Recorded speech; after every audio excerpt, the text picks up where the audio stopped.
In the name of God,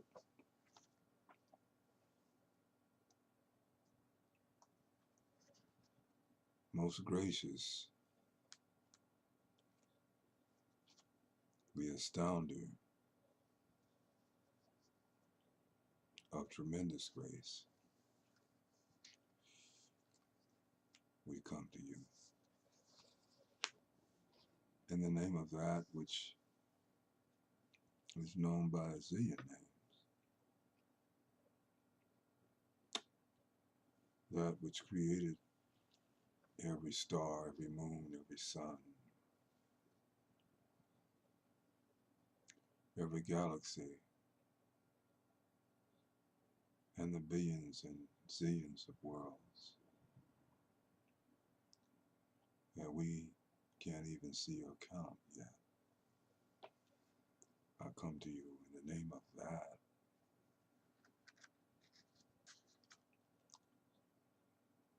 whatever you call that by. I wonder what people would call it by if they had no tongue or hands or fingers or lips. What would they call it? You think they would live it? Perhaps.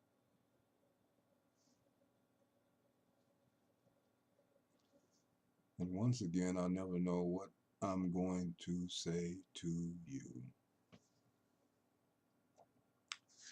I look at the actions of people and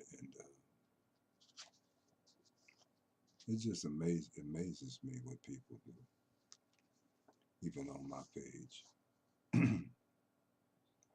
They hear my appeal to them for their support, and they go past the book ad like it's not there. But it's there. And if I'm of God, that book ad is going to witness against you on the day of judgment. It will speak. If I'm of God.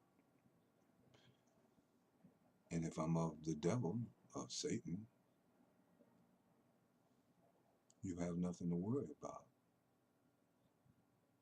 But if I'm truly of God, and you ignore what is of God, God shall not ignore you concerning that which you ignore. And all you have to do is click like to it. You can't even do that. That's amazing to me. That's amazing. Self-absorption and fear and petty, trite disassociation that exists in human beings, so-called human beings. Everything on two legs, walking and talking, looking like it's human is not necessarily human at all.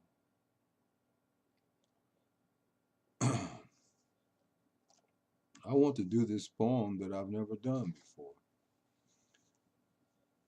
And I don't know why I want to do this one as opposed to the 50 others that I could do. Perhaps because this is such a strange poem.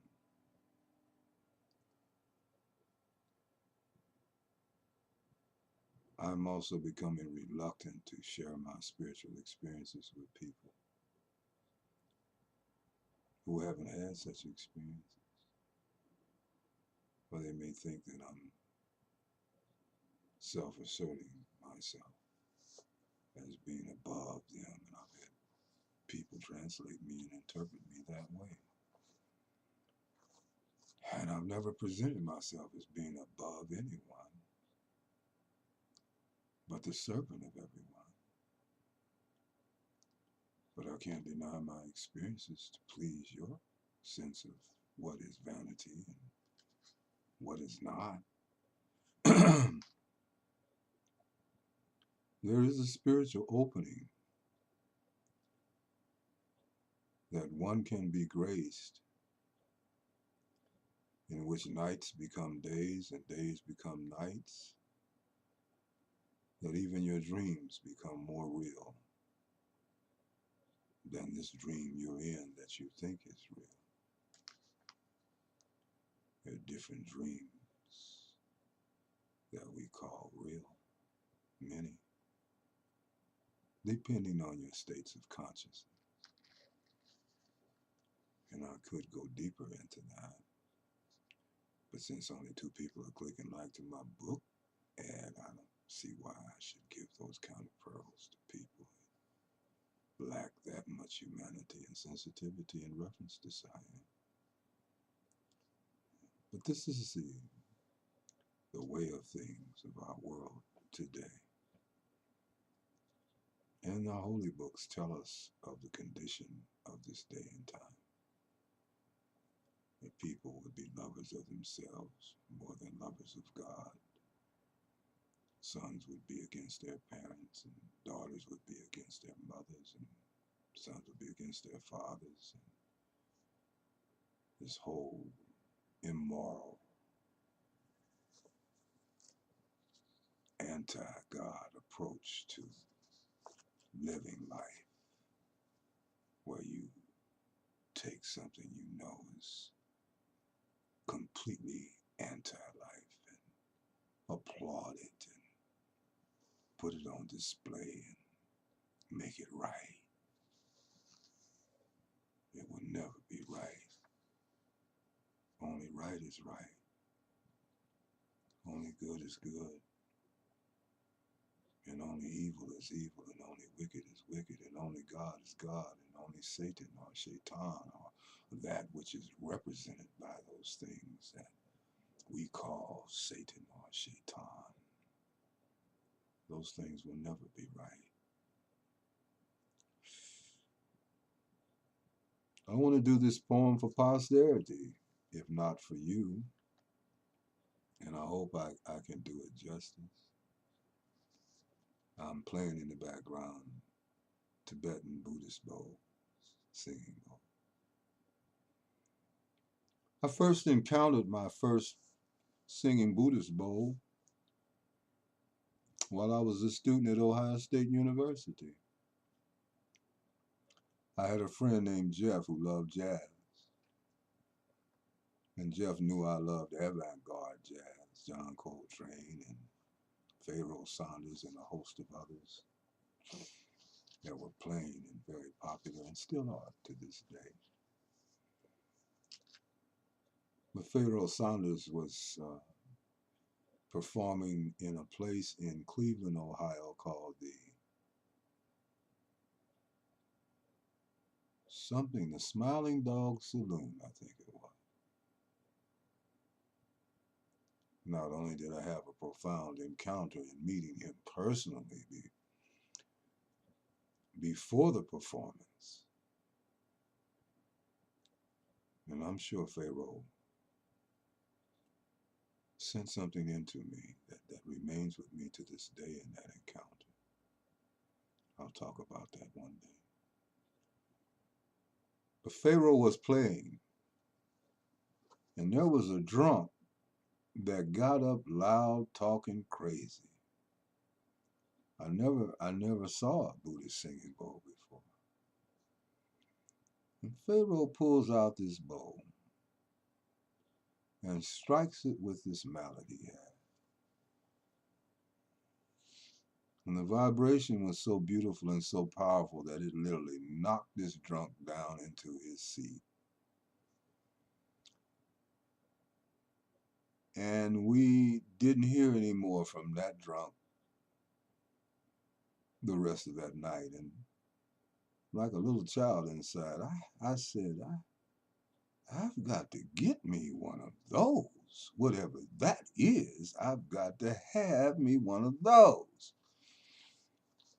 Well, I have a big one made out of crystal, but we're not going to play that tonight.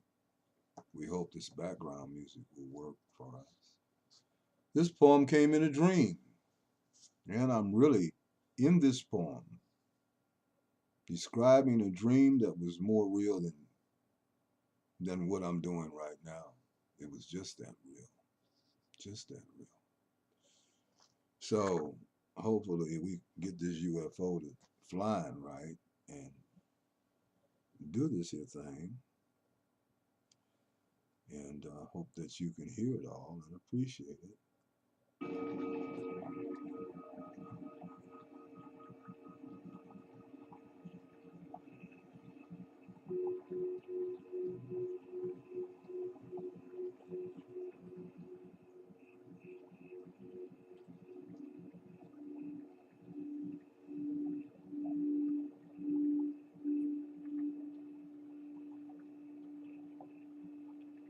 I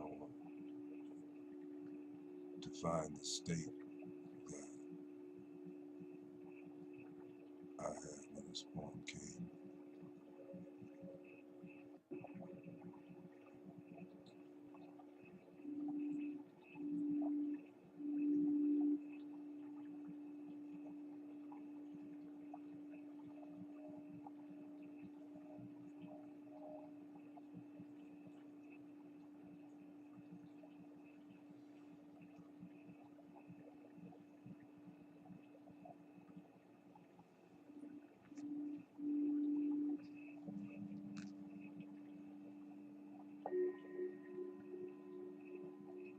The Big House and Beautiful You poem.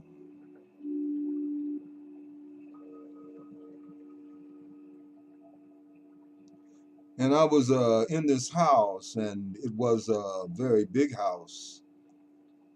And it was somewhere in Africa, and you were the mother of this great house, and you had a daughter that loved me, and we were in this big, great house, and everyone in this house brought me to your room to examine me before giving your blessing for your young daughter to marry me. And the room they all brought me to was your bedroom. And not only was it your family that had brought me to your big bedroom, but there were also house servants in this house that served you royally in such awesome dignity. And you were a righteous, regal woman that everyone in this house loved and adored you. And you were such a beautiful woman, and you were stretched out resting on your bed. And your husband you once were married to, that was the girl I was to marry, he was her dead father. And you were his once beautiful wife, and she was there with everyone else in this great house of power and regality and of honor and of such love and of such respect. And we all were in this great room in this very great house. And when you looked up and saw me, you broke into this wonderful smile that lit up the entire noonday sun and this entire room with nothing but sunshine light beams. And the daughter and all the brothers with the many servants in this house that were now in this room smiling, everyone smiling, smiling at you because everyone loved you.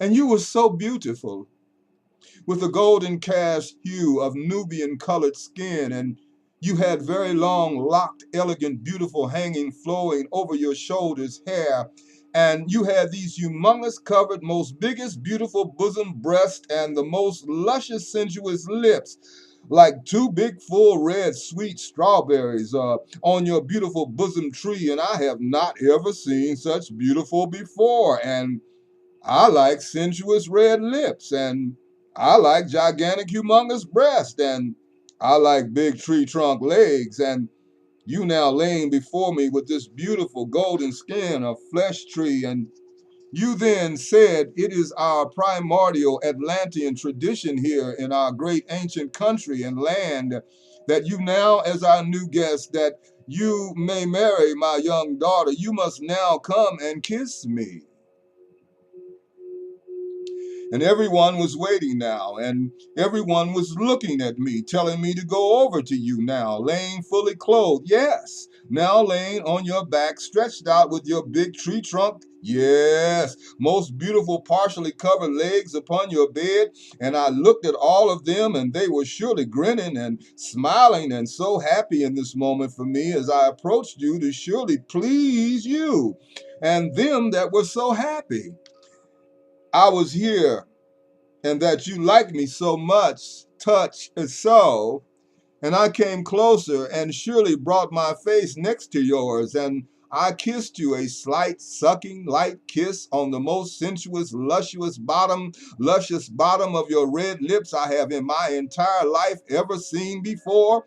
And then my kiss was our kiss that was no longer a light touching kiss, but a long missing you for a zillion lifetimes, longest kiss of infinity, kissing you, missing you, kissing you, bleeding, needing, missing, wanting, desiring, needing you, kissing me, kiss. And then there was no house. No servants, no birds, no trees, no flying, stinging me honeycomb bumblebees, no daughter, no family, no him, she, thems, or any many theys or more thems and hims and she's or dogs or horses or even any locked up prison cell thieves. There was now only you and me, and we began making love, like we had done lost our every last, kept long lost minds. And I have never done no love making like this in my whole lifetime. And as I was making this love to you, and you were loving, making a show enough, making some loving, making some love to me, I could not stop kissing you, and you could not stop kissing me. And so much loving, we were loving, and we were surely loving with no lust of a loving, just loving and some much loving. And then suddenly the bed fell into shattered oblivion eyes, devastated, obliterated smithereens from so much quaking and banging. And the house also, before disappearing, it was a rattling and a shaking. And then the sun started singing and shining, and the moon started ringing and banging, and all the stars in the sky started moaning and falling into me from within your beautiful black onyx crystal gloried eyes, such beautiful, big, gorgeous, black, loving me beauty eyes, your eyes meeting mine, your eyes now turning us of our we into Sufi shakedown, loving we, drinking wine to dine, that were now singing a shining and ringing and a blinging and a banging and a quaking and a shaking only for me. And it was to Sam hell with your daughter and to hell with everything else in the entire omniverse. It was a heavenly love making forever with only just you and me. And then I awoke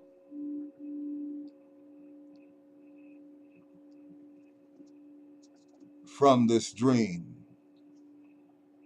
And now this poem writes me, see, and I want to know now, what is your name? Where is this country? And where is this house? And where is this great city in Akebulan? And where is this bed you are now laying on your back on your bed and waiting on, kissing, loving, kissing me, loving me, kissing you. And I want to right now know what in the hell is going on.